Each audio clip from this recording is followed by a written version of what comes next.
This is a place for planting, for digging, for harvesting, for relaxing. It's a place to get your hands dirty, but most of all, it's about having fun. And that's what you'll always have when you're in the garden with Doug Oster. You want a green thumb too, don't you? Well, you ready to have some fun? This is the reason that we cross rivers. You might have saw on my Facebook page, I went out to Blairsville to see this place I love called Planted Earth Greenhouse. And oh, some of the plants they have. Every nursery has their own specialty. This is called designer jeans. And it's one of my new obsessions, is hostas that have red stems, or called perennials.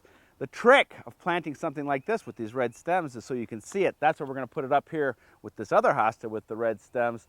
We're down walking on the path alone. Here we look up and say red stems. Here is a Japanese painted fern called Godzilla. It grows 4 feet tall. It's going to love this shady location. Let's get to work. Well, you know the drill. We're going to have some compost. Put it in a planting hole, put the plant in, put some water on it. It's going to be good to go. We have got the perfect day for planting with intermittent clouds, rain on the way. Too cold to be in shirt sleeves, but too warm for the sweater, but that's spring. Let's get this designer jeans in the ground.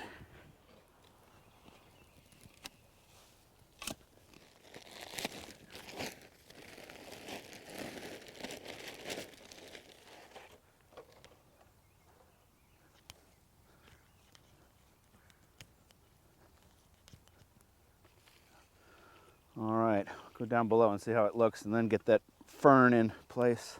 Not sure where I'm going to put that though. Yep, I like it. I think that's the perfect spot. But what about you, Godzilla? Where are you going to go? I don't know. We'll find a spot for you. I chose the back of the border for this Godzilla Japanese painted fern. We'll see how it likes it, but you know, gets up about this tall, be perfect back here. Nice and shady. I've already dug the hole, put my compost in, and in goes Godzilla.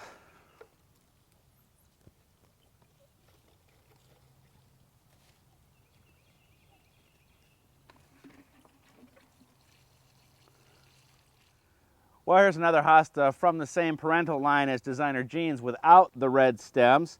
And so we don't have to plant it up high. I'm going to put it right in front. When a hosta has chartreuse leaves, it can usually take more sun, and this is going to be out front. We'll see how it likes it here. Next up, we've got a problem with some hemlock trees, and you might have the same problem. We'll show you what to do about that. Well, my hemlock trees here are infested with a pest called hemlock woolly adalgid. You might have it too. They're very easy to see.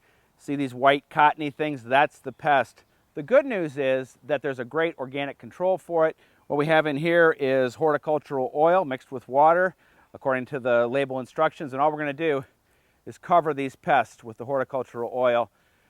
It's easy down here, but we're really going to have to pump up the pressure in here to get to the top of the tree. Some of these hemlocks are 40 feet tall, and we'll get as many as we can, and it'll do a good job to cut down on this infestation. Well, being the cheapskate that I am, I've been trying some new things on my containers. Last year, I bought these containers with ivy in them, and they had caladiums in here, tall. Of course, over the winter, the caladiums are gone, but they overwintered on their own, and I thought, oh, wow, this is great. So I just stuck these little violas in here.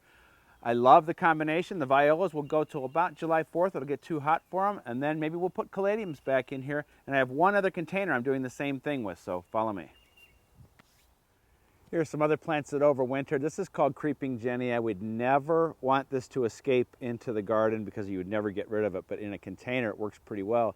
It is going to spill over here probably 3 feet by the end of the season, maybe even longer.